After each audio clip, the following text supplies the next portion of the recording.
আসসালামু আলাইকুম। সবাই কেমন আছেন? আশা করি সবাই ভালো আছেন। বাকি কাজগুলো সকাল সকাল সেরে এখানে এসে পড়লাম রান্নার কাজে, রান্না করতে। সকালবেলায় এখানে আমি চার পানিটা দিয়ে নিয়েছি, আর এখানে নিয়ে নিয়েছি আমি চাল আর কিছু ডাল। এটা দিয়ে আমি আজকে হাতে মেখে খিচুড়ি রান্না করব। যারা ব্যাচেলার আছেন তারা খুব সহজেই এই শর্টকাটভাবে খিচুড়িটা রান্না করে নিতে পারবেন এটা ফলো করলে। এখানে আমি চালটা ধুয়ে নিয়েছি, চারা ডাল দিয়ে দিচ্ছি, দারুচিনি, তেজপাতা। এখন দিয়ে দিচ্ছি পেঁয়াজ কুচি, এটা পরিমাণ মতো দিয়ে নেবেন যে যার মতো। এখানে দিয়ে দিচ্ছি আমি 4টা কাঁচামরিচ। এরপর দিয়ে দিচ্ছি আমি রসুন বাটা, এটা আপনারা থেতো করে দিয়ে নিতে পারেন, কোনো সমস্যা নেই রসুনটা।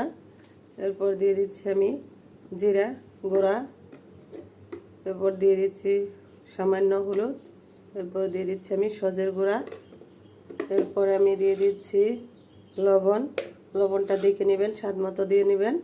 এরপর দিয়ে দিচ্ছি আমি সরিষার তেল। এটা একটু আমি হাতে মেখে নিব, হাতে মেখে এর পরিমাণ মতো পানিটা দিয়ে নিব। এখানে আমি খিচুড়িটা দেখেন হাতে মেখে খুবই সুন্দর করে বসিয়ে দিয়েছি। এখন এটা হতে থাকবে। খিচুড়ি আসলে আমার ছেলের খুবই পছন্দ, দিনে যদি 3বারও আমি ওকে খিচুড়ি দিই না করবে না, এতটাই খিচুড়ি পছন্দ। এখন আমি চলে যাব পরবর্তী কাজে। এবার খিচুড়িটা হয়ে আসছে, এখন দিয়ে দিচ্ছি আমি 1 চামচ ঘি। ঘিটা দিয়ে একটু জাল করে নামিয়ে নেব। রান্নার শেষে সকালবেলায় নাস্তা করতেছি, রান্নাটা শেষ করেই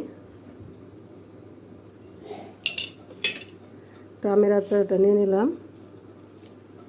এই তো এখন সকালের নাস্তা করে এখন আসছি দুপুরে রান্না করতে। এখানে আমি কেটে নিয়েছি দেখেন শাপলা।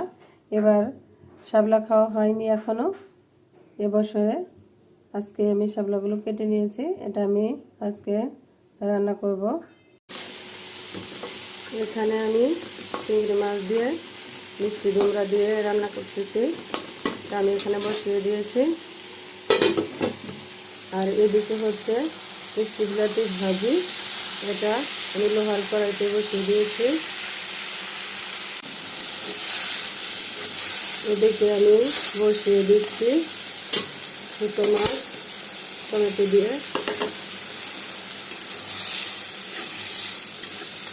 ছোটো মাছ আর টমেটো দিয়ে আমি একটু তরকারি করছি।